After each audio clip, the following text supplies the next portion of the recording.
In this world, is the destiny of mankind controlled by some transcendental entity or law?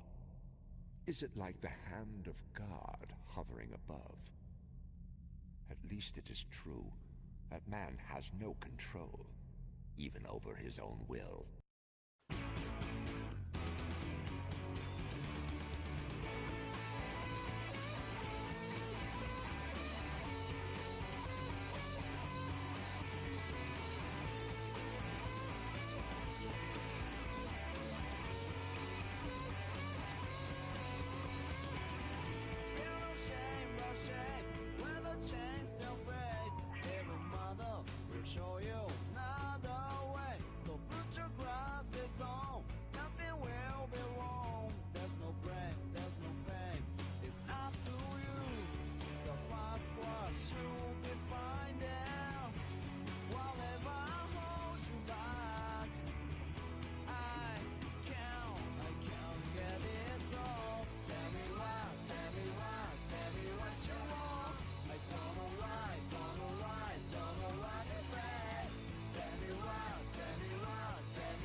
Hello, fellas. Hello, hello. How's it going? Tell me why. Tell me why. Tell me why. Ha ha. Oh wait, it's tell me what. Tell me why. Sorry, it's so easy to get the lyrics with this intro mixed up. Oh yeah, I was watching. I was watching an old what is this? Big Joel? Yeah, this guy's got some good content. Anyway, I'm being distracted. There's a fellow with a microphone just like me.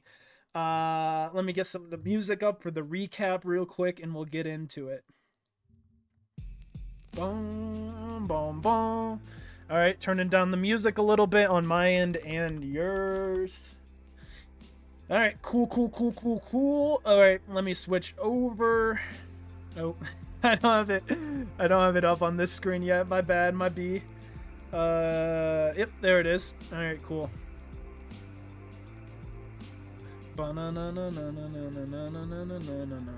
Alright. Let me go full screen on this. But if you guys remember last time, we were with Ricker in Falconia. We finally get to see what Griffith has been fucking up to since the reveal of Falconia. Let me slim down a little here.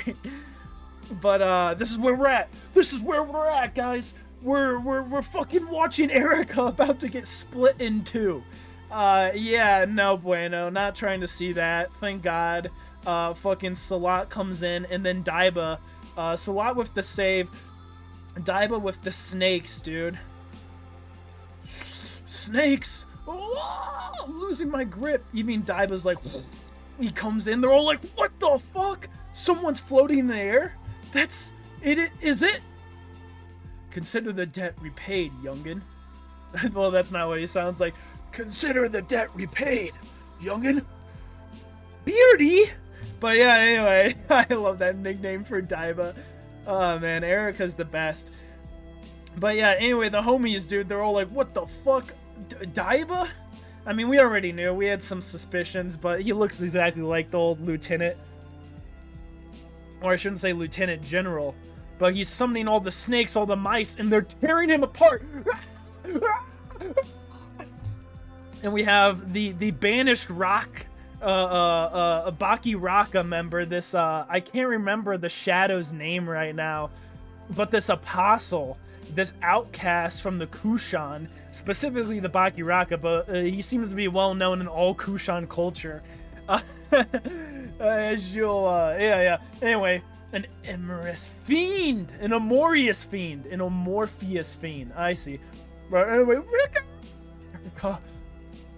Oh, young man, you'd better back down. And then we get this beautiful shot as these creatures all break out. I love this. They all fly away. The diamonds, Luca got paid, bro.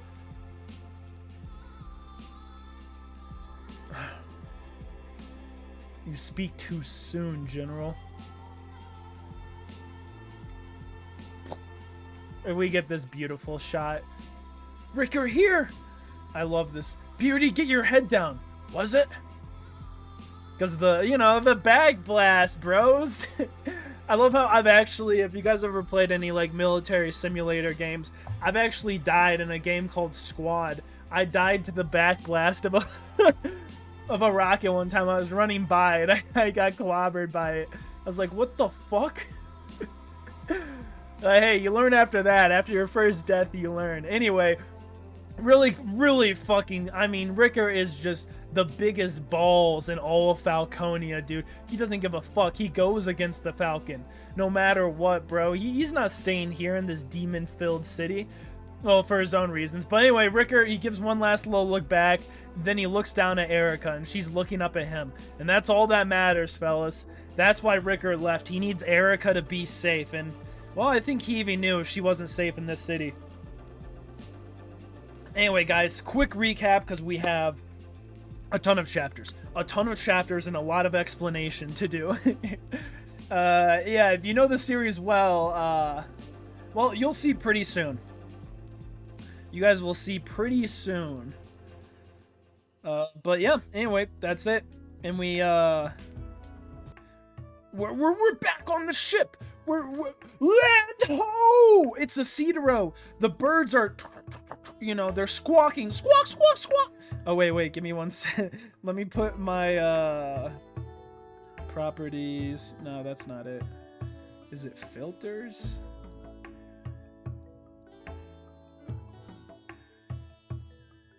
Oh, okay. No, I guess my noise gate... Is it on? Wait.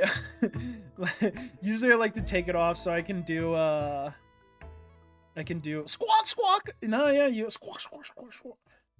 Yeah. Alright, let me just turn off both of them while we do this. Yeah, my noise gate, my noise suppression. Alright, cool. Anyway, we get the squawk, the squawk, the squawk, the squawk, the squawk. Squawk, squawk, squawk! Oh, yeah, the dog isn't in here, never mind. Land ho! Oh, beloved home! We got Puck. I love Puck, dude, god damn it. I know some people aren't the biggest fans of Puck, but dude, I love a fella named Puck. So that's it! Elfhelm! Skellig Island! Elf Island and onwards, fellas. Yeah! Throw anchor! Everyone off! We get this beautiful shot of Farnese. Everyone giving a nice little stare. The whole crew. We even get a nice little look at, I love how small Shirke is. Like, she can barely see over the fucking rail. Oh. Here, my bad. But yeah, this is the crew right here, dude. We got Roderick, Guts, some of his first officers, Isma, Shirke, Magnifico, and then, of course, his first mate, the old fellow, who was probably his first captain he trained under, if I had to imagine correctly. Well, if I had to imagine correctly. If I had to imagine. I don't know if it's correct or not. We somehow... No, that's not Guts. We somehow made it here in one piece. In one piece, you say?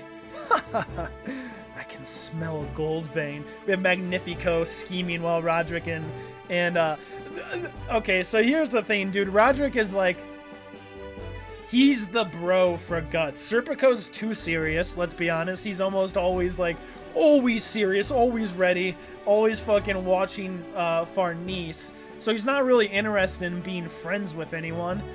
But Roderick, dude, in his head, he's like, oh, this is their leader. You even see it in one of those earlier panels. He's like, yeah, this is the guy I need to warm up with. So he's actively trying to be Guts' friend, trying to make him smile. I don't know, there's something nice about that, dude. That Roderick, Guts finally has a fella. A fella.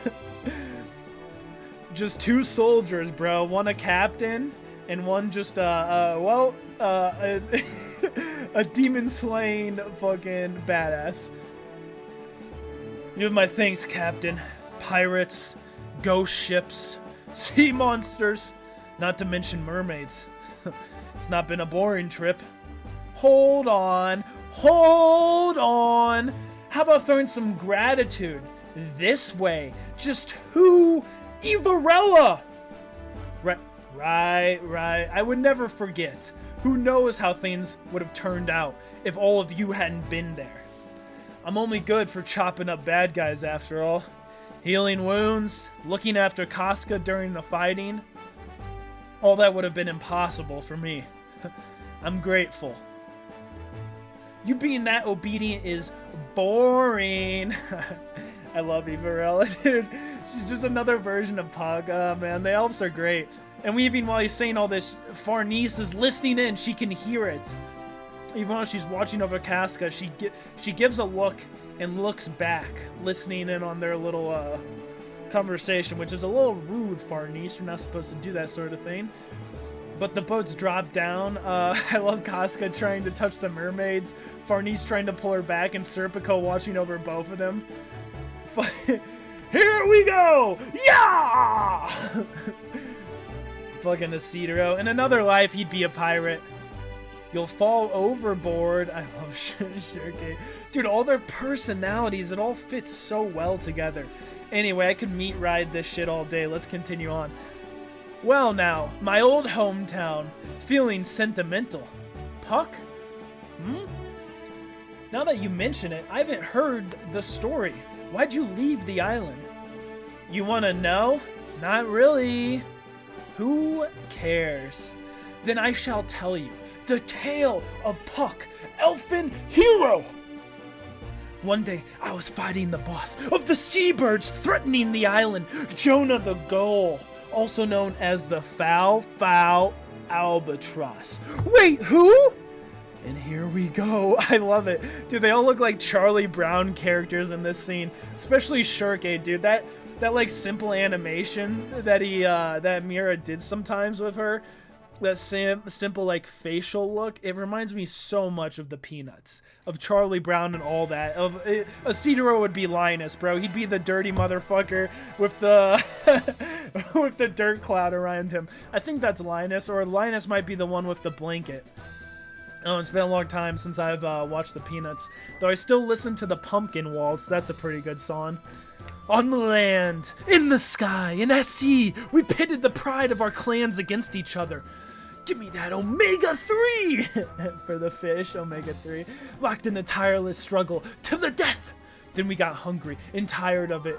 As we formidable enemies were now ripped friends, I rode on Jonah's back and headed for home. Halfway there, disaster struck.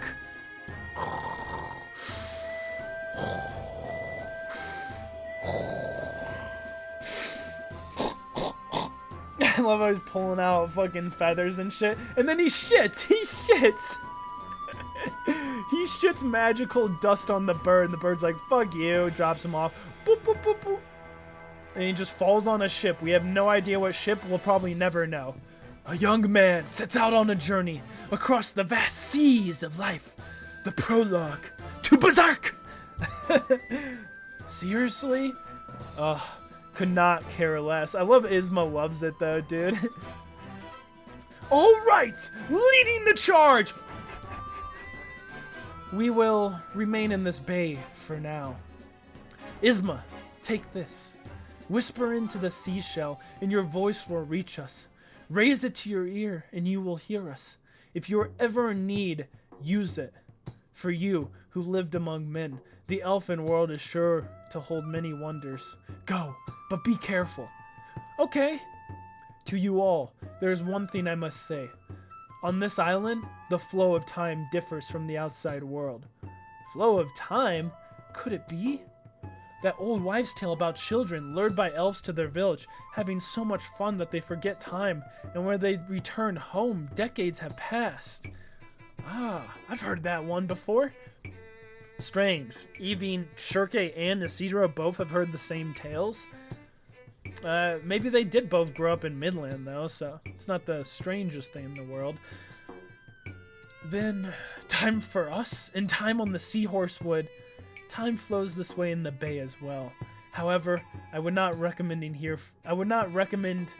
lingering here for long. In other words, to remain here is to break with the outside world. You did know about this. You didn't, did you? Puck says nothing. Guts? Oh. Nothing. after taking Casca here, will you...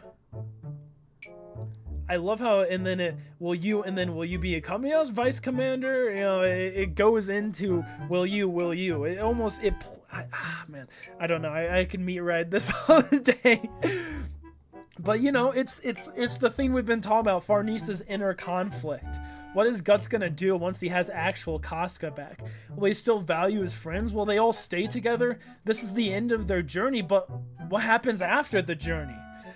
So this is what's running around in Farnese's head, because she feels like she's going to be of no use.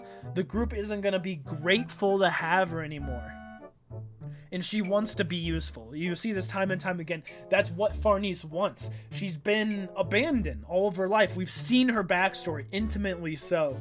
And of course she wants attention, but that attention is through the pipeline of gratefulness, of showing your appreciation. I'm glad you exist, Farnese. That's all she wants. She wants people to be glad she exists. She doesn't realize that Serpico's glad she exists. She doesn't even... I think there's still that insecurity within Farnese where she looks around and she feels like, oh, that's all she's good for, is watching after Casca. What happens when Casca can watch after herself? So it's I mean, time and time again we see this insecurity bubble up with her. I do like this line though, where just taking Casca here, will you? And then it goes, will you be accompanying us, Vice Command Mustachio Knight? All right. I gained some faith in my skills. Got an order to escort. Got an order to escort. By who? That's very interesting. By God, I guess. So the great heroic epic of my life sees me returned here for a brief episode. Deeply unsatisfying. Life is but a fleeting night's dream. Moreover, Master Puck. What's that, Magnififool? Magnififool, god damn it. Your cooperation in the matter we discussed. Don't play dumb. Huh? We had agreed that in exchange of putting you on the throne, you lend me a hand. Huh? Oh! He totally forgot. He forgot. I'm relying on you. Do as thou wilt. This is gonna be painful. Yep. And then we get then we get the crew walking over again. We get all of them staring, mouths agape on a few of them. I love how you almost never see Guts' mouth agape. You see Magnififool's mouth, Casca's, Acetero's, Isma's. Serpico keeps his mouth pretty shut. Oh man. What are those? What are those? Sorry, I'm thinking about to the old days, dude, when that meme was a thing. What are those? Anyway, we get a beautiful shot, dude. I'm gonna have to make myself small because I take up too much of the screen with this panel. What are those? Rocks? Gravestones? This pattern. I've seen it somewhere before. Serpico over here looking at it. Even Shirke, she realizes it. This is... Shirke, could this be... Oh! All of a sudden, Aceto... Who cares? We'll have our butts over that hill in a jiffy. Wait! Again, without thinking! How can you be pals with spirits when you're scared of a graveyard? And you can see he gets all twisted around. He's back. Welcome back. What? I came back? But I kept going straight. Are we cursed? Oi, Puck, what's the deal? This wasn't here before. This was probably erected after that day, when the world changed. It's for confusing and banishing those who would trespass on the island. It's a barrier. The domain of elves and sorcerers. This island must originally have been of the netherworld. So of another plane of existence. It wasn't part of the material plane. It was then sublimated into the real world on that day. and the islanders loathe to let stray humans in made this. Stray humans in. So they made this place. Sorry. Absolutely botched that line. Going in recklessly will only take you back whence you came. So now what? We came this far only to stop dead? Don't worry. Puck? Please. She says. Since you're one of the original residents, this barrier should have no effect on you. Get a move on and guide us. Please, do not let go of the thread, everyone. Will this be enough? I love how everyone's holding the thread. I love how they hold it. Isma's like, oh, okay. Farnese is watching Casca. Serpico's watching Casca and Farnese. And then Guts is watching Casca and Farnese because he's watching Casca. But then they all take the thread. Is Casca really holding this? Oh, no, yeah, she's been threaded around. Look, you can see that there. I love how he even thought of that. Mira's like, well, I mean, she's kind of stuck at a toddler level of intelligence. She wouldn't really understand. So instead, Farnese wraps the string around both of them. That's great. I love it. And so they're walking around. They're twisting and turning and going all over the place. And all of a sudden, Everell is like, hey, you! Can't you fly straight? She's like losing her shit because Puck's just taking them all over. Just kind of, he doesn't care. He's just floating around doing his thing. Doesn't even respond. Oh, man, dude. We get some good elf antics here on Elfhelm Island. But, you see Magnifico here. This is more like a vine of gold. This Serpico looks back at Guts and he's like, this must all look very foolish. Guts laughs as well. And you see that little bond, dude. They do have a fucking bond. Two warriors bonded through battle. Well, this definitely seems like the kind of place he'd call home. I love that. Guts making that response. And Isma, this is kind of fun. And from far in the distance, within the trees, beyond some sort of patch, with scarecrows in it, humans have come again. Pirates? No matter. Ordinary men cannot penetrate the barrier. We seem to have made it through somehow. You did it, Puck! We appreciate your efforts. Like the back of my hand! Buff Puck, baby. Look at him showing off his muscles, his tries, his buys, his motherfucking, what are these called again? I don't know. I use them to climb. Oh yeah, forearm. Yeah. This right here, if you're wondering. It's this front part. The back part, bicep, forearm, tries. I think this is just called the forearm as well. I don't know. Shoulders are up here. And, yeah, well, this is kind of your chest area. Yeah, pretty much. I mean, this is all the chest I use for swimming. Usually it's more of your shoulders. But anyway, I'm getting distracted. We're talking about workouts. That's a whole other discussion, not reading. But, they broke through the barrier. They can't! What's going on? Do not worry. There are still the scarecrows. They will scare them off. And next up is... a field? A pumpkin patch? Huh. Wow! They're massive! Can you eat these? I love how Casca's already picked one up. Oh no. What's wrong? You see Guts? The moment she says, oh no, Guts, he's already reaching for his sword. Oh man, he's like... whoosh. Also, it just goes to show how fucking massive Guts' tries are, dude. I work out my tries. You use them to swim. Look at that man's tries, bro. That's insane. I mean, I got regular arms. That fella's got fucking cannons. But all of a sudden we see, we see a scarecrow. And the music changes immediately. To, well, some Charlie Brown music, actually. It's time for the Great Pumpkin Waltz, guys. This isn't an ordinary field. Lots of scarecrows strewn about, though. Don't get too close, they're dangerous. Don't get too close, they're dangerous. Huh? I just remembered, this field is a magic field, so if you go touching the produce... Everyone, get out of the field! They'll attack you.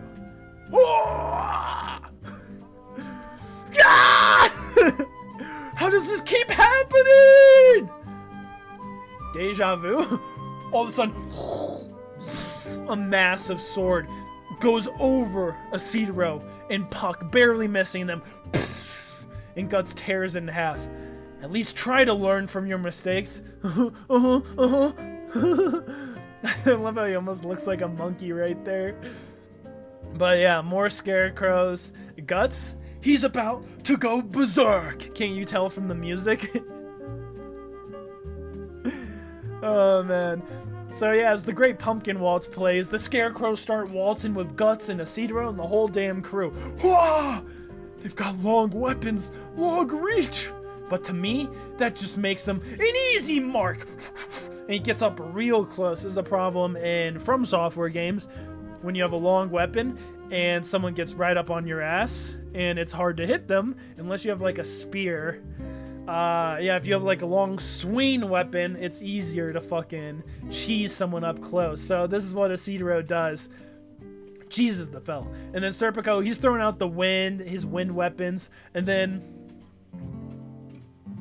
he doesn't have anything. He's just got a staff. But this motherfucker, Vice Commander Azan's dropping fucking bodies too. Not but men are straw! I love that line. Not but men are straw! He's like, oh yeah. He's such a fucking... Dude, Azan, like, we've talked about this before, where Azan is Vice Commander for a reason. He's a legendary knight who fought for the poor, and like he embodies the ideas of chivalry. He's always tried to fight for that. And there's a really cool story about him defending a bridge against 50 men. 50 men, like, alone. It's like, bro, I mean, I know Guts is insane. Like, Guts is insane. But fucking goddamn, Vice Commander Azan, no benefits, no elf, no healing, no, just his skills. And he was able to take out 50 men. I mean, in a different world, him and Guts, that'd be a great clash, bro. But anyway, that's a whole other story. Very, very fascinating to think about them clashing. I mean, they did beef a little bit, but Guts was worn out after the fucking apostle. He probably would have slaughtered them all if that wasn't the case. Guard the ladies! Aye! And you see the soldiers and the officers get ready. Fucking Guts is just... I love his fucking eye, dude. He's fully focused in. They're too strong. They won't be deterred. The one in black. What's with that huge sword? Hey, did you just sense a hint of witchcraft from them just now? There's no way. People not from the island are nothing but barbarians.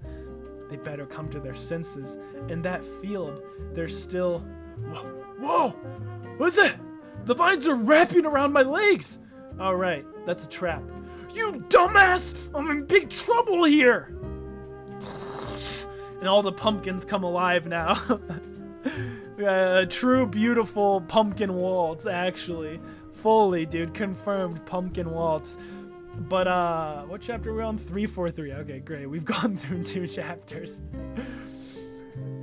Goddamn, beautiful, beautiful, beautiful shot, guys. Read the books if you get the chance. Well, buy them. And then read through them, because it's just so beautiful, the artwork. Anyway, this is such a pain! I have to imagine that's Isidro. The Magic Island is indeed full of wonders. And then Guts out here, dude. Gotta put the 80s one-liner in. Isn't it too early in the year for a harvest festival? Gotta get the one-liners, dude. We don't get them as often anymore, but Guts, he doesn't have to take this serious. He can just joke around. Isn't it too early in the year for a harvest festival? But anyway, so Guts goes to town, dude. Slams his sword down, takes out the vines beneath him, and then he just starts picking them off. Swinging one full swing, taking out like 4 or 5 pumpkins, 2 scarecrows, and then 2 more pumpkins just to end it. Serpico throwing his wind sylphs left and right, left and right, left and right. Isma, weapon! And she just picks up another one of the pumpkins and starts smashing it on that pumpkin. Isidro rolling around. While he's rolling around, the vines catch him. I love Pug right here. Rolling around like that will only make it worse, you know? And he's like, ah! And there's all these tiny pumpkins pulling him up. Ghastly apparition! Vice Commander Azan just being a pro. Even Roderick, dude, he's like, whatever. There's no end to them! We'll be pushed back! Even Shirk is like, never fear. My apologies for keeping you waiting. And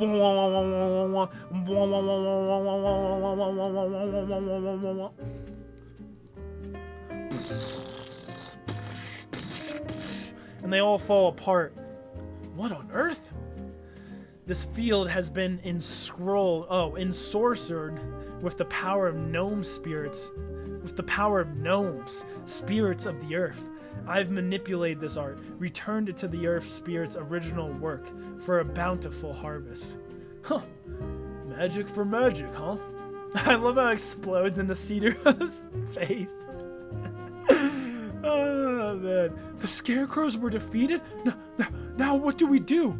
Wasn't that magic? It couldn't be. Getting sloppy, are we? And they hear someone speak in their mind. They're like, oh! They nibble us, I nibble them. He's eating the shit off Cedaro's face. It's so good. Well, Are we done with the violent welcome?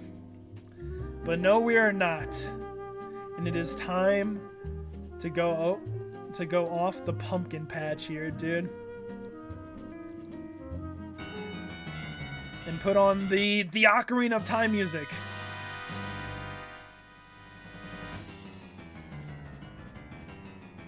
What is that? A fire? Guts is like, nope. Seems like something else is coming to greet us as well.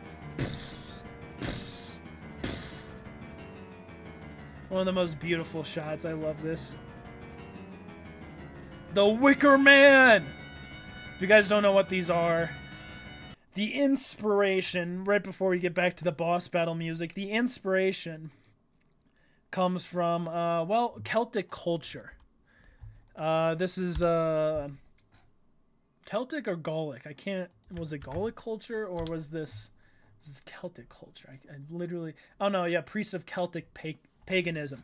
Right. Okay, so the Wicker Man is based off of really a few Roman texts, but one very specific Roman text. This is an illustration from the 18th century, if you're wondering what the fuck it is. Essentially, it was a torture device. Supposedly. Now, this is all based on Julius Caesar's book when he conquered Gaul, modern-day France and Western Germany, parts of northern, northwest Italy. It's very non-specific what Gaul is, but you can look up some maps if you're kind of curious. Essentially, imagine France, though. That's what Gaul was. Julius Caesar was one of his massive conquests. He conquered Gaul in totality. And one of the things he talked about was the Wicker Man. Well, you can see they'd build a big wooden man, a huge wooden effigy to a human. Then they put a bunch of humans inside of it. Heretics, obviously they're called paganism. I mean, this religion, this Celtic religion, is called paganism by Christians, but you have to imagine... at the time, they were probably burning all sorts of... like, Christianity wasn't a thing when this happened. So... Oh, sorry, my dogs are absolutely losing it. I have to imagine there's a dog outside or something. Kind of got distracted there. But yeah, this is based on something real. This little boss right here, the Wicker Man. Anyway, very fascinating part of human history. We don't know how accurate it is, if it's actually true or not, because it's only referenced in a few written sources. But yeah, pretty brutal. Pretty brutal, as you can imagine. This is the more likely case, where people are just put in a wooden cage and burned to death, not fucking build up a huge human. But this is a modern day one in Scotland that they do every once in a while.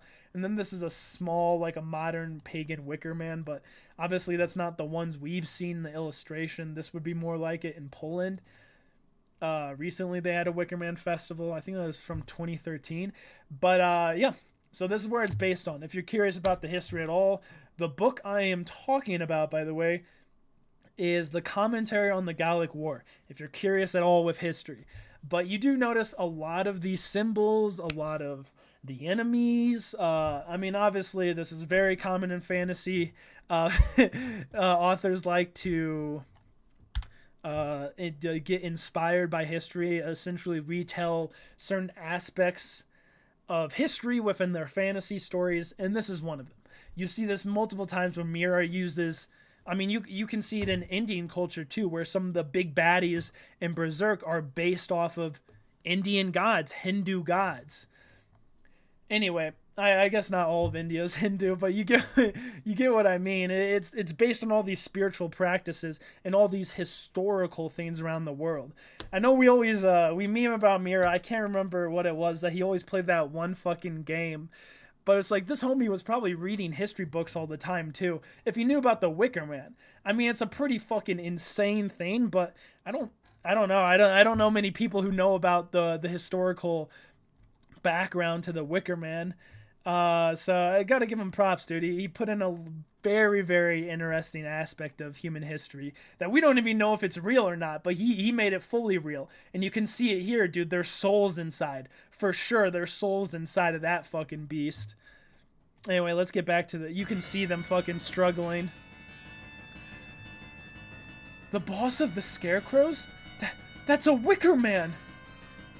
Wicker Man? I've read about them. It is an old sorcery, locking sacrifices in a giant human-like cage and setting it alight. The magic draws its powers from the lives of the sacrificed. Too soft, you lie. Morda, you summoned it? It is forbidden. Forbidden? This is what it was made for. Not that it would make a bad display piece, but be a bit of a waste. Morda, who is this? We see no one else's face, but we see this Morda flying on a broom. Dolls are for playing with. Go! It's coming in close, dude.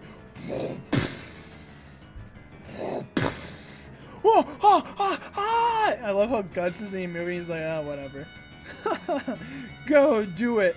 Morda, you dummy! Stop it! You'll burn down the field! Oh crap! It's out of control! Guts slides, dodges one of the slams, slides under, gets the blast ready, and right from below, in between the legs, that ain't cool, Guts. You don't take someone out from down up, bro. Go up, down. But yeah, it blasts the dude in the junk. Not cool. But fucking annihilates him. Right through the body, all the way up through the top. And they've probably never seen a cannon here, man. They haven't been in the material realm for, well, God knows how long. Morta's like, oh! The other witches are like, oh! And the theme falls.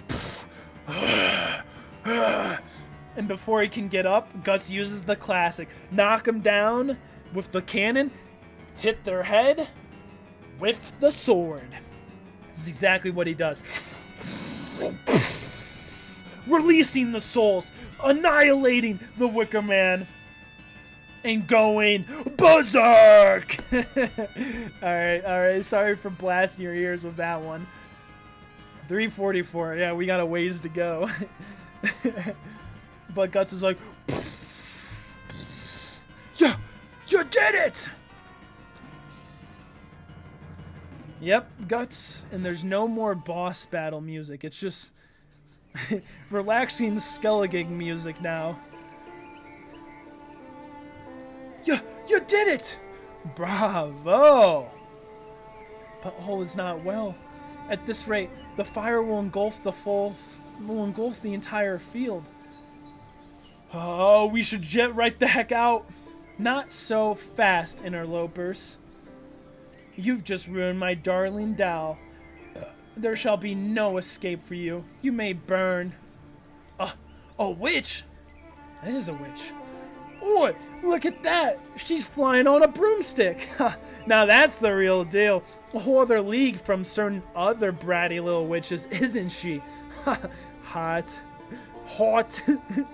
I don't know how I'm supposed to say that. I don't really have that sort of accent. Hot.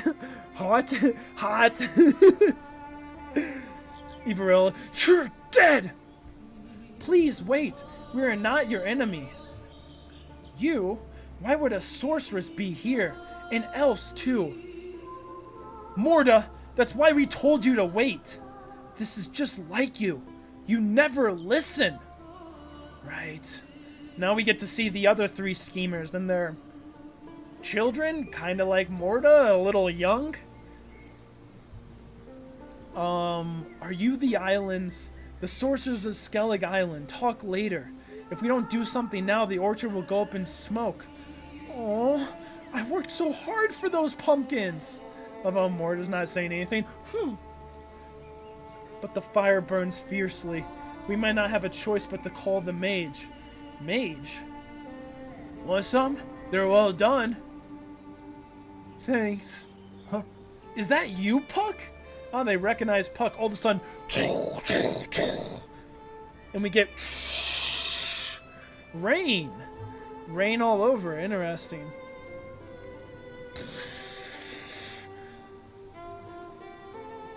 Oh, they're all like looking around. This is a magic art. Manipulating the weather this nimbly is an incredible feat. Is that the case? Farnese is just curious, asking. Ordinarily, a work of this magnitude would require conducting rites. He comes, and it's an old man on a goat. I love this guy, dude. This guy is awesome. Master Archmage. Not a serious matter. Thank you for standing watch, Kuka, Ione, Theon. It was nothing. As for you, Morda, I will give you a talking to later. I love how she pulls another Yo, Grandpa Ged. Here, let me so we can see this dialogue easier. Let me make myself smaller here. Yo, Grandpa Ged. Welcome back, you no-good oh, sorry. Welcome back, you no-good trickster. It seems this delayed reception has caused you some inconvenience, distant travelers. My apologies. Like me, this goat is old. The footsteps of children overtake us. I am Gedfrin. I am one of the governors of the island sorcerers. Were you aware of our arrival, Archmage? The King of Elves had an oracle. So then, as I thought, that boy. That a small whirlwind, blown from this island, would sweep up many fates before returning as a raging tempest. So the oracle wasn't about them at all. It was about Puck! That a small whirlwind, if you remember, Puck is a wind elf. He's a wind elf. That a small whirlwind, blown from this island, would sweep up many fates before returning as a raging tempest. A small whirlwind from the island. Everyone starts looking at Puck. You mean... hurricane! Someone who swallows up everyone around them in a great maelstrom of destiny. Just sheer coincidence. 'Tis I, Hurricane Puck! Oh, man. My sincere apologies. You're all dragged into the epic of... My sincere apologies. You're all dragged into the epic of Puck as bit players. And just like that, he presumes to be the protagonist. There was another premonition. An old friend appeared to me in a dream, asking me to be kind to their beloved pupil, who would soon come calling. That was... And he starts... Shirky all of a sudden thinks of her mistress again. All the way back then. And then Gedfrin looks over at Guts. And just opens an eye, bro. Just gives a nice little wink. The Gedfrin wink, dude. My favorite. But, yeah. Let us be off to our hamlet for now. To rest up after your journey. I can introduce you to the Elfin King. Huh. Seems well informed, doesn't he? That's a great sorcerer for you. And so they travel. Morta on her broom, the rest of them on foot. They go through woods with woods with the faces of what looks like old men. Some kind of landscaping artwork. It's an old man tree. Not wooden old men, but actual old man woods. If you're wondering, I'm pretty sure this is like a reference where people would call old, like these old growth forests back in the day with their long roots and all that, kind of looked like the faces of old men. I even remember being a kid, and we used to joke about it because there's this one tree that kind of had a face to it, and we used to joke that a lady right next to the school, she's a witch, and she turned. I'm not kidding. This is something as a kid that we joked about. And she turned a kid who tried to take something from her lawn into this tree. Because the tree's right next to her property. Looks like a face, and it's right next to the school. And of course, when you play kickball, the ball constantly goes over near her property.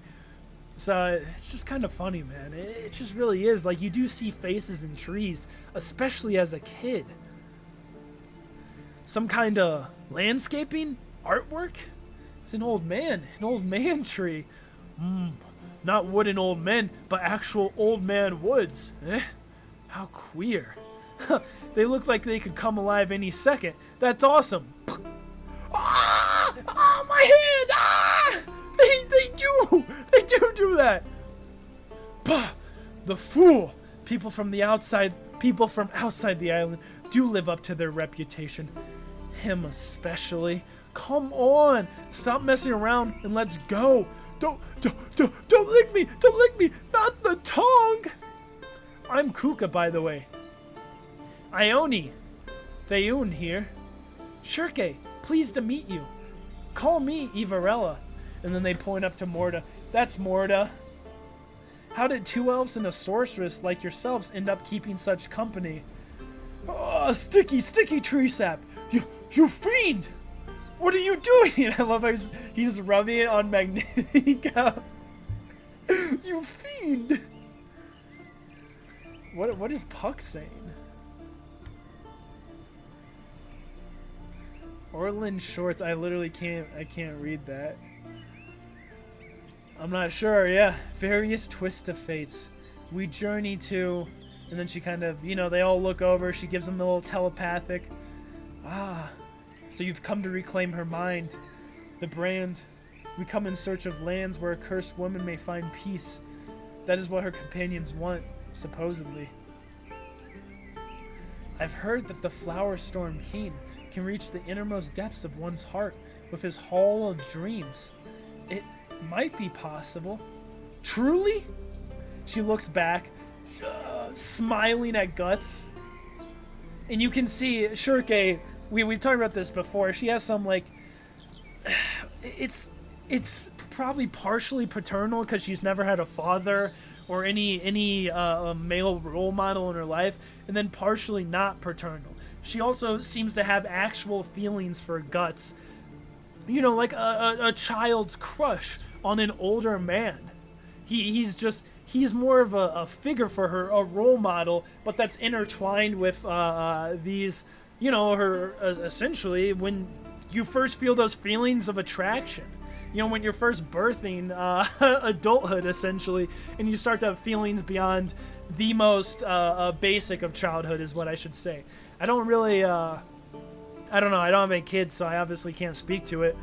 But from my experience, I don't really remember being, like, having feelings of love or attraction, or however you want to put it, to any woman in my grade, any girl in my grade in elementary until I was, like, in 7th or 8th grade, so like 13 or 14.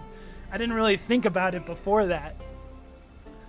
Anyway, I don't know, very, very, like, you can see the difference between Shirke and Farnese. Farnese is fully grown. She's had paternal figures in the past, and they've all disappointed her. But, yeah, I mean, Guts is someone she respects, someone she values, someone she, I think, like Shirke, loves and trusts. And unlike Shirke, though, she's a fully developed adult. She has fully developed feelings for Guts, and I think those are a little intertwined with the reality as well that, you know, those feelings, that insecurity of having feelings for Guts is kind of intertwined with her insecurity of being useless. And, you know, I think Farnese would be validated if Guts showed that affection back. But anyway, it is what it is. Love triangles are a reality, but it's just, you can see, even though Shirke has some sort of strange attraction towards Guts, some childlike attraction, Farnese, dude, she's much less happy. She's much more... It's not... She's happy, but there's like 15 emotions going in her at once right here. That's the difference. Shirke is just absolutely blissful. She's like, Guts, we can do it! Isn't that great? While Farnese, a million emotions, envy, jealousy, worthlessness. She is worried about feeling worthlessness, that fear inside of her. She's also probably happy as well, but you can see she's embattled with it. Anyway, I don't know. Maybe this is all just my own interpretation. Probably. You're a driven bunch, though. Just as the world is about to be turned upside down, you crossed the great sea for such a faint hope. You're a sorceress, so surely you felt it. That tremendous event. An old man speaks up here. The shriek of the astral world. That is what we call it. The handiwork of the being known as the Falcon of Light. He devastated the spirit wood, the seals on the four corners of the world.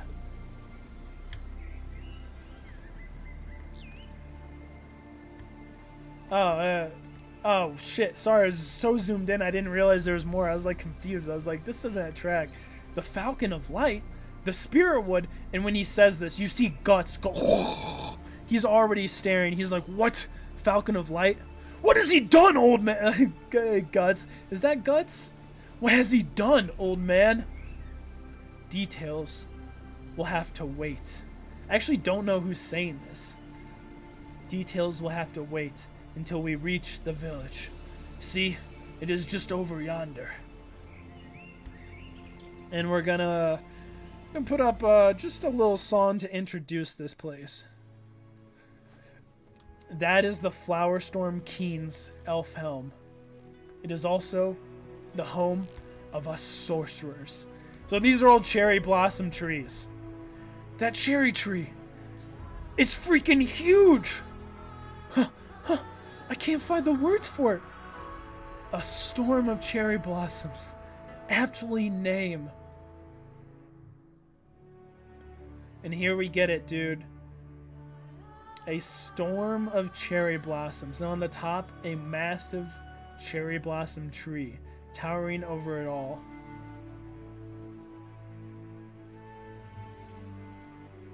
Very beautiful. Sometimes I wish it was color so I could see something like this, dude. Colored in. Anyway, so they cross some trees, they go all over the place, and they're in Rivendell, Rivendell. Sorry, I've been rereading Lord of the Rings. Oh, man.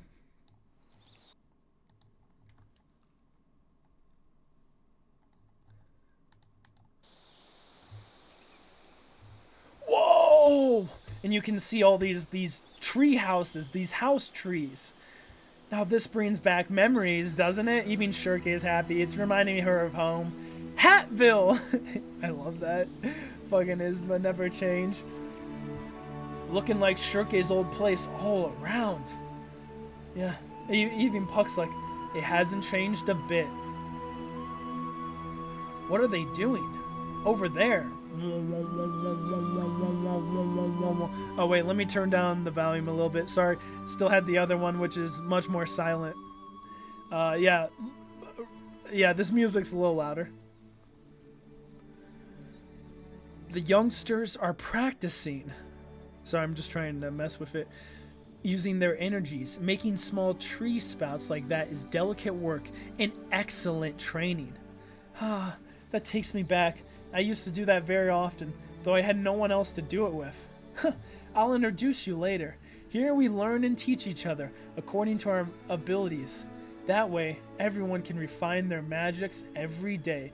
So there are people learning the manipulation of water. We have people learning herbal practice, you know, what herbs to gather and what to use them for. And then people learning how to fly as well. You can see it. There's a little haystack. You climb up the tree. Ow! Climb up the tree. Practice and practice until you learn.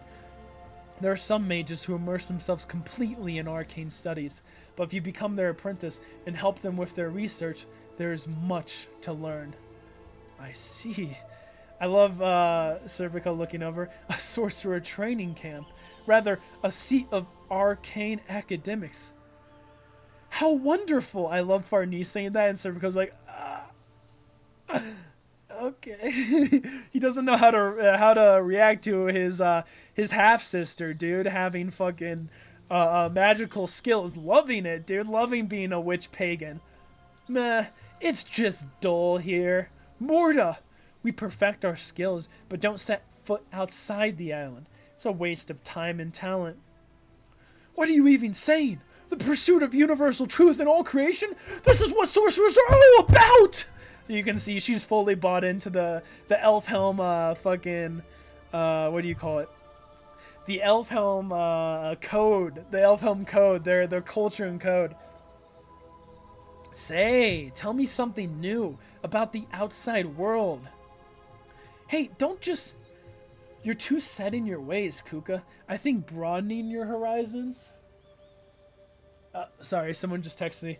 I think broadening your horizons a little would be good for you. Huh, that goes for everyone else around here too, though. Those people, huh? Why do they look like that? Did they come from the outside? Barbarians. Creepy. Why are they here? And you know Isidro loves it, dude. He loves being a little goblin. That reaction. We've seen that before, haven't we? Of course you have, Uvarella. But just them being so obviously scared makes me want to live up to their expectations. I'm an entertainer at heart. Fly, little girls, fly! The fearsome barbarian cometh. Keep a steady beat, everyone. Okay, 1, 2, 1, 2. And you can see they immediately wrap him up in a bunch of vines. The cruelest spot to attack! And they just maul his nuts as well as gonads. Oh, this too, I've seen before. Now everyone, come quietly and celebrate the great Puck's safe return. Huh? Puck? It's Puck? Well, out of respect for we haven't seen a side of you. And now, you come... So, did you leave the island? All of a sudden, they get really angry, trying to beat the snot out of Puck. But he flies away, and they just hit Isidro. How could you take a bath in my kettle as I was brewing a potion? You caused a health hazard by upending every cage of bugs and snakes in my family's house. You scrawled graffiti on my magic circle in the middle of a ritual. You poured my love potion into the Archmage's tea. Puck's always been a menace. Splendid, splendid. You seem to be getting on just fine. Isidro, how is this fine? Now, to my manor.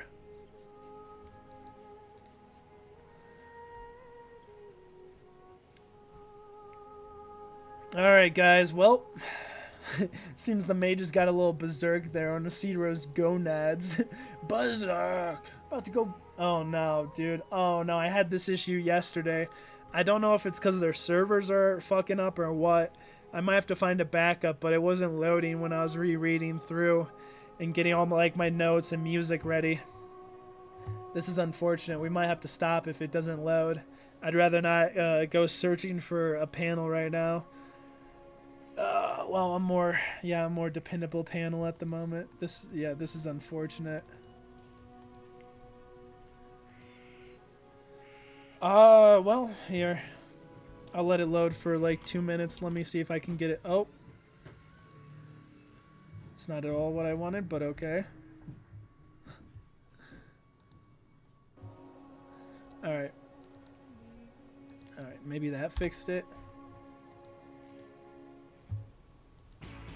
Oh, not the Berserk intro. No, it didn't.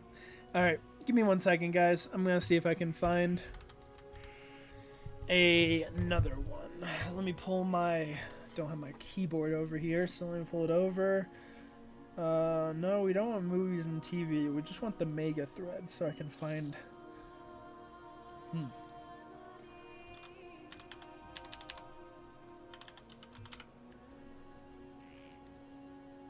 Alright, where? I cannot find it. Okay, let me just go back. There you go.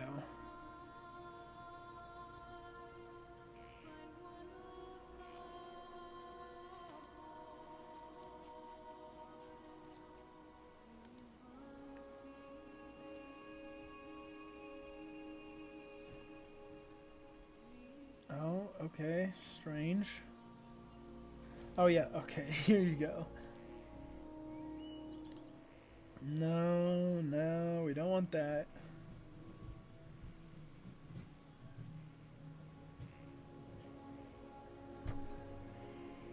Ah, shit. See, that's the thing. Manga Dex is my go-to, and it's the best one I got of my links.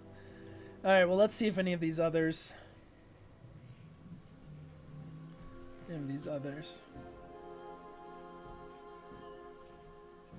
Oh, my lord. Okay, not that one. Oh, it just loaded. Sorry, I opened it up. I opened up a fucking link to some, to a fucking, manga site. And it was like, yeah, this is adult themes mostly. And I was like, oh, okay. I know Berserk is adult themes, but I didn't expect the front page of your manga website to have a bunch of naked women on it. Thank God I did not share that. I was searching. I was like, what the fuck? Oh, man. I didn't... I gotta be careful, bro. It's like looking for... I was like, alright, maybe we can find another link. Oh, wow. Okay, so it only loaded the first page. Okay, so yeah, let me find an actual... Not fucking insane on the front page. The site is now closed. Ah, shit. That was one of my links. That's where I used to read.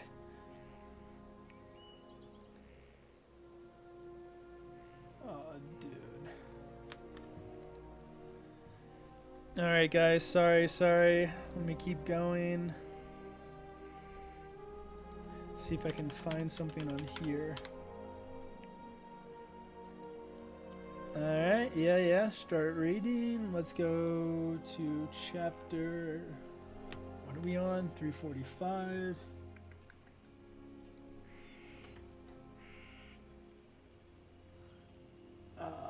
Let's get this set up.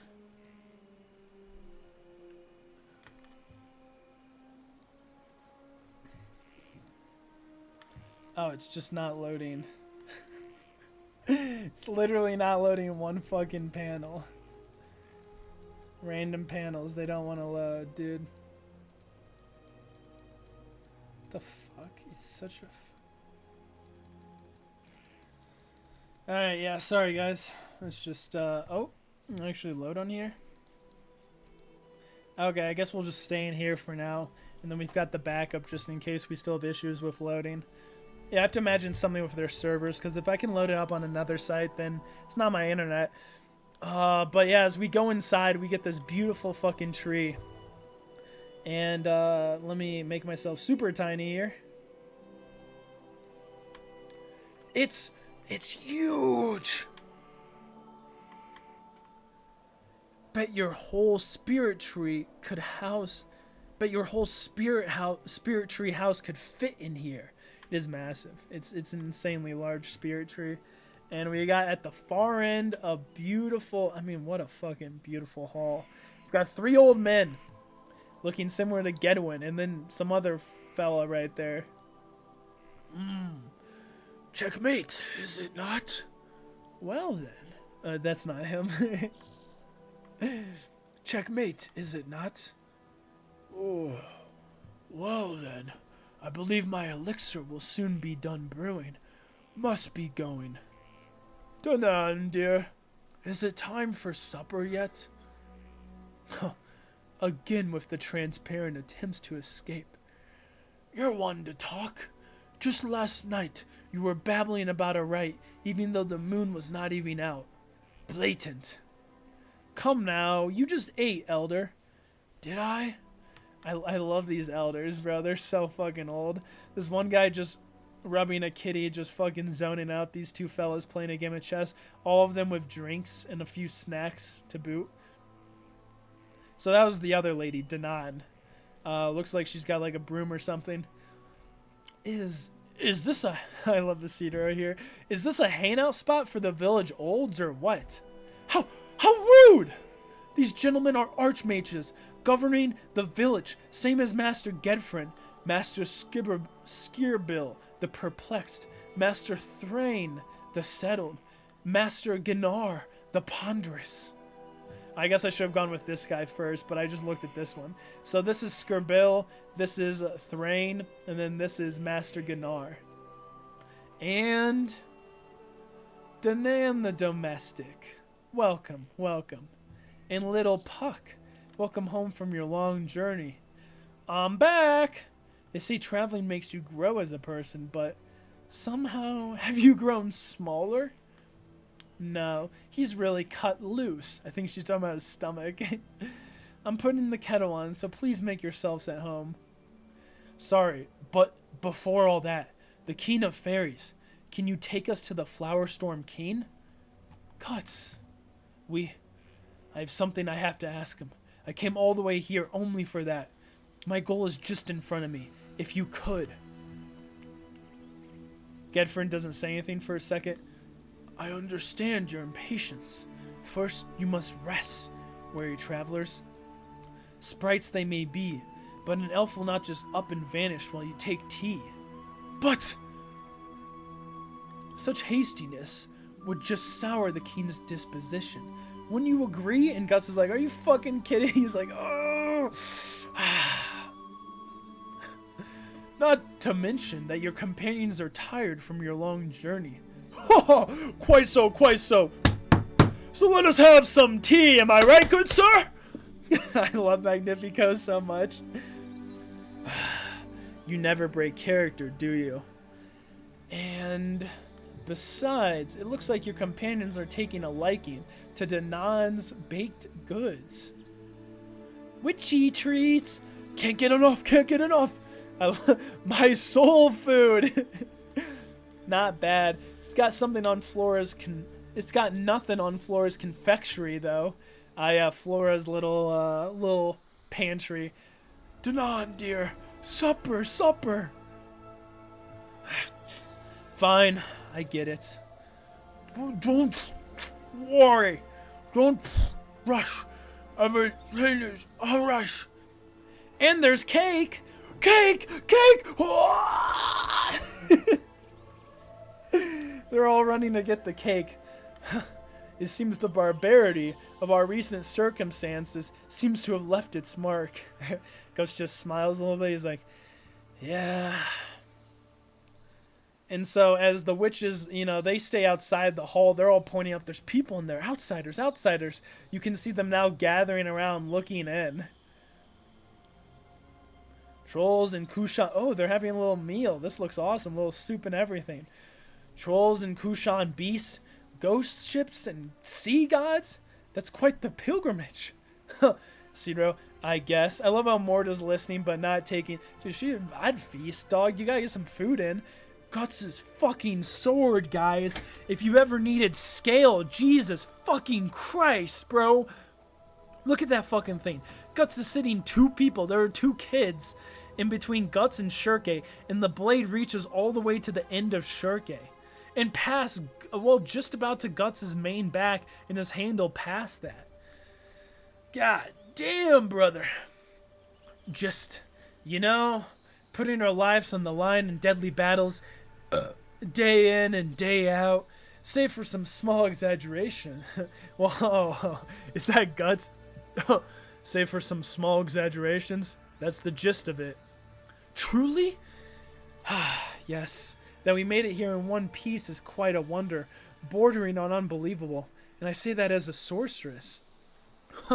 These guys have been wiped out long ago, were it not for Shirke.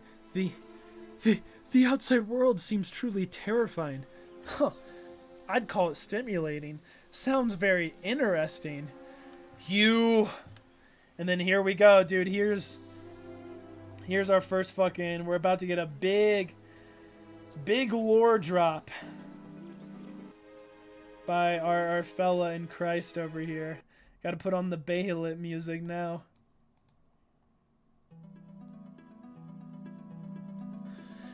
This is what the Falcon of Light has wrought through the shriek? Yeah, we'll say shriek. Through the shriek of the astral world. The world of ancestral myth and legend is now our world. About that, could you tell me more, old man? Alright, I'm going to turn off my camera here because we're going to zoom in a ton at certain places. I can't really cross over, though, which is unfortunate. Oh, wait, I guess I can... No, I only can go up and down. I really can't go side to side. Nope, they don't have it programmed here. That's unfortunate. Can I...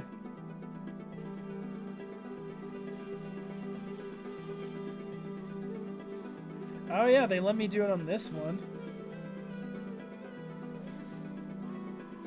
Oh, we might actually switch over to this one because I can go left and right. That's actually much easier. Yeah, actually, give me a second, guys. Let me pull this over. Let me put this right here.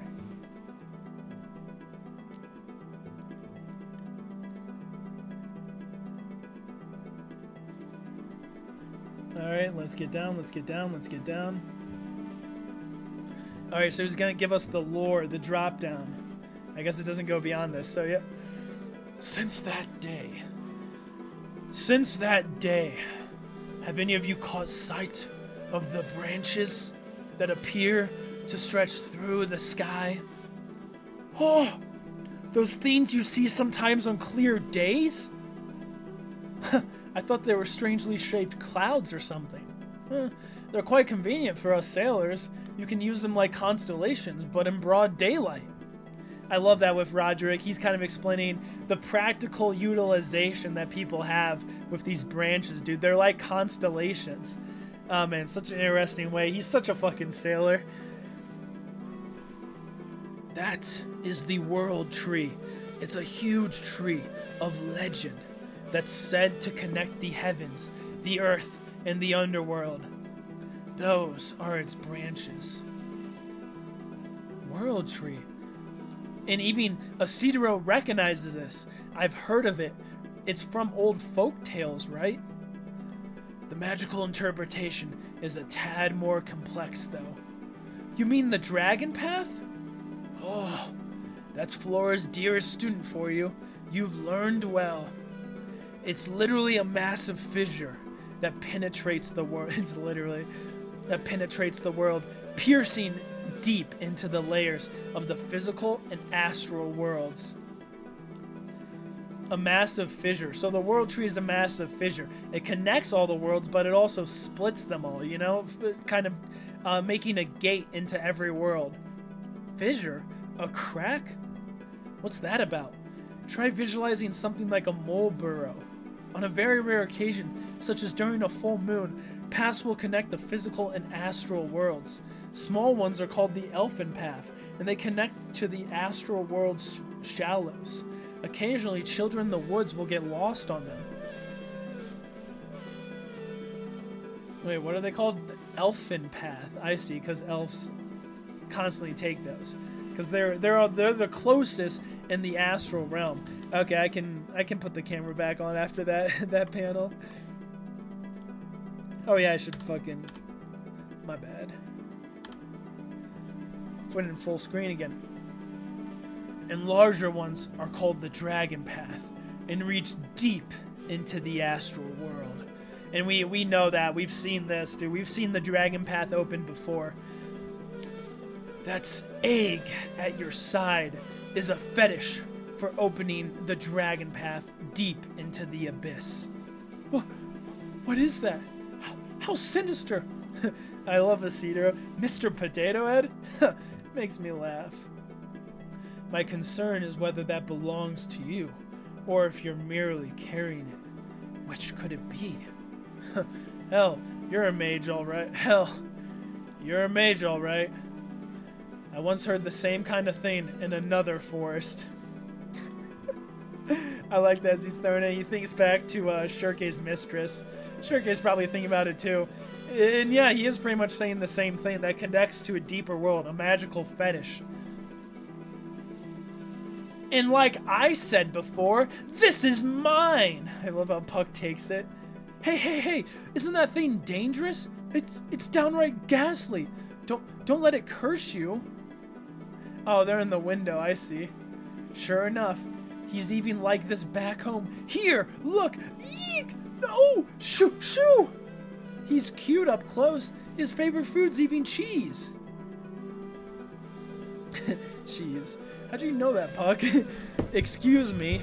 Could you please tell me why was the attack on the forest of the Spirit Tree connected to the arrival of the World Tree? Young lady, Forest of the Spirit Tree is a generic term for lands throughout the Intersize, where several large trees exist. And each of those large trees is a parasitic plant, like mistletoe, with its roots fastened spiritually into the World Tree. So each of these large trees is a parasite latched into the World Tree. Okay, so essentially around the world, these Forest of the Spirit Tree lands where the interstice, essentially between the astral and the material, are at their closest. These massive trees that are, just born and just probability there will be one massive tree in that area over time. They dig deep enough in the interstice, their roots go deep enough that they actually latch into the World Tree and create spirit woods, where it's a much more spiritually connected place. Parasitic? As a mage, you must know this. Mistletoe stems neither from the earth nor the heavens, and therefore symbolizes our physical world. So it is with the trees in the forest of the Spirit Tree. By absorbing power from the World Tree, they hindered the expansion of its branches into the physical world.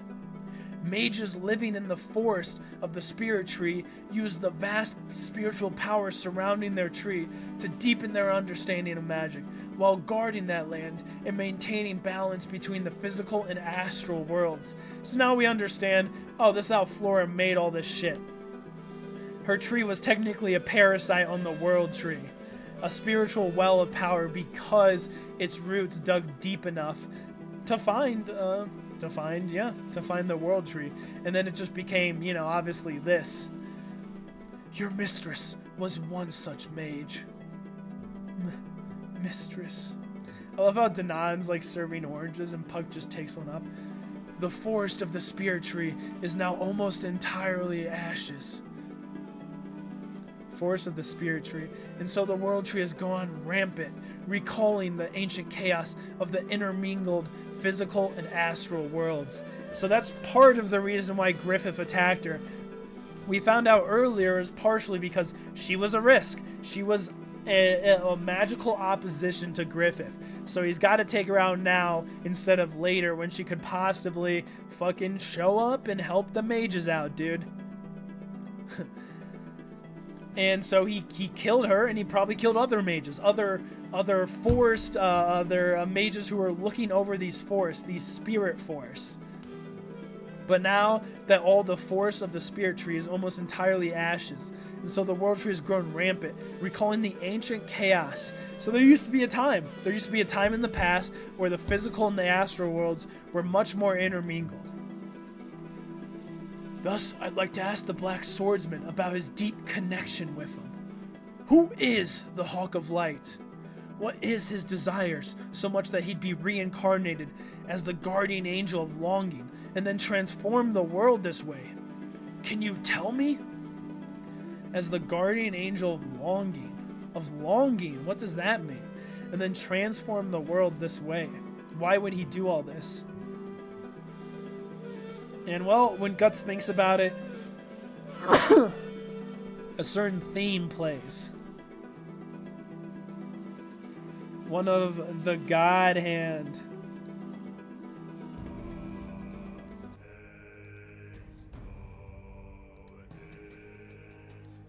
Oh, can you tell me? And Guts just looks great. Great. I thought to be free of my obsession with him. No, that's way too aggressive. That's old Guts. Great. I thought to be free of my obsession with him. By the time we reached our destination, I never thought I'd be questioned about him. And then Guts, looking down, answers. He'll have his own kingdom. That's what he'd said back in our mercenary days. Seizing a kingdom. That does make sense. According to my scribes. According to my scribes, it seemed he had restored an ancient metropolis near the foot of the World Tree. An ancient metropolis in this new world of chaos. It's ironic that the root of his tree is like the eye of a storm. An eye of a storm. Calm in the middle of this massive storm. I love that. A land of calm spiritual power that repels any wicked ethereal bodies. You could say it's the one and only kingdom where people can live in peace and prosperity. He knows the Hawk of Light who caused the great roar? Just who is this companion of yours? Oh, he's a monster. And you see Morta, bro. We got another lady, bro, fiending for Guts. She's like, this fella, dude, he's a little dangerous, a little interesting. I've had more than my share of surprises thus far, but to think your nemesis is capable of changing the world? That defies all imagination. I love Serpico just joking about it. And then we have, oh, I should have put that on loop. My bad. Let me play that again. I'll loop it. I love this fucking song, dude. Anyway, Farnese looks over. She's shocked as well. She didn't realize. She's... I love how fucking Casca's not recognizing anything. She doesn't know anything that's going on. Even though they're all talking about, well, her past, essentially, to a certain degree. The Black Swordsman is associated with someone like that? Impressive. I'll have to check into this. I love how Magnifico, he's already scheming, thinking of ways to make money off of this connection as well. Even Roderick notices it. He truly is his father's son. You're never off the clock. Too complicated. I don't get it. I love Isidro. Relax. I'm in the dark too. Like the little symbol here is when someone's looking clever, when they just figured something out, when they're just like, haha. It's like, relax. I'm in the dark too. Acting all cool. Hey, listen, something hasn't been lining up for me. Is that Hawk of the Light guy, the White Hawk, that Midland hero? Serpico's like, yeah, he is. He is. So that Hawk used magic or whatever to fill the world with monsters. Stuffed Puck is like, you pretty much got it. And so Guts and the Hawk go way back. Oh my god. It's time. Don't tell me, my hero, the legendary Band of the Hawk, 100-man killer, was a buddy of yours? Wow, you gotta introduce me. Almost. To seize a kingdom. No. To establish the only kingdom in the world. He's changed the world itself. That's utterly absurd. And he means to achieve his ends, eh? Not quite. For him, it's more like an end to his means. An end to his means. It's not a means to an end. An end to his means. Nothing's changed. I love how in his head he's like, Griff is literally exactly the fucking same, bro. Me and everyone else here has changed, but Griffith reborn, demon guy is still just the same fucker. Getting his kingdom. That's just one step along his way. He'll continue soaring higher and higher. That's Griffith, the Hawk. This is an insane shot. This is an insane fucking panel, boys. The Hawk. Berserk! Alright, I think we got time for one more chapter, I believe. Next chapter. Actually, yeah, we gotta close it here. I gotta go car shopping. Sorry, guys. I know this isn't a lot, and I've been a little gone. I missed 1 week. Yeah, no, the skiing's really been taking up a lot of my time, so I just I took a day off skiing to like catch up with fucking Berserk readings. Well, some work stuff as well that I got to do, you know, taxes and whatnot. Kind of been pushing those off, and the date's coming, dude. But yeah, you know, I just need to do a lot of shit to catch up on today. This was one of those things. So I hope you guys enjoyed it. We're getting close to the end of Berserk. I've read you guys' manga recommendations. I've been looking into them, and I've been trying to decide what to do next. I've talked about doing One Punch Man, mainly because I just love the artist, One himself. I watched his anime, Mob Psycho 100. Really beautiful, really, I mean, just, yeah, really great anime. Really great, really great anime. So that's why I like him so much, because I love his Mob Psycho stuff. And One Punch Man, I haven't read any of the manga, but I watched season 1 and 2 of the anime. Really like that as well. There's something with how he does comedy. I've always liked my comedy in mangas, always liked my comedy in animes. Maybe you guys know the show Space Dandy, but it's made by the same creator, the anime director who directed Samurai Champloo and Cowboy Bebop is his most iconic one. But Space Dandy, it's just an absurd masterpiece of anime. So fucking funny. Anyway, we'll pick up with chapter, was this 346? Menu 346 next week. I'm gonna start doing a second day of reading during the week because I want to kind of do 2 days now. I think I'm gonna try and keep it consistent and do a reading on Tuesdays before I do D&D. Actually, no, I probably don't want to do that because I have to make sounds and my voice goes crazy, and you guys can hear it. It's not completely cooked, but give it like an hour more of this and my voice is gonna be dead. I don't know how to do this and then do 3 hours of being a dungeon master too, making all the same noises. So yeah, no, that's probably not the best idea. We could do. See, I've been thinking about the dates, but it's like, god damn, D&D this day, skiing this day, backpacking other days, and then work too. Anyway, guys, I'll see you later. Enjoy your days. Enjoy your lives. I hope you enjoyed the reading. I gotta peace out. I gotta go eat some food, man. I'm fucking starving. I got back from the gym and immediately did this reading. Oh, man, yeah.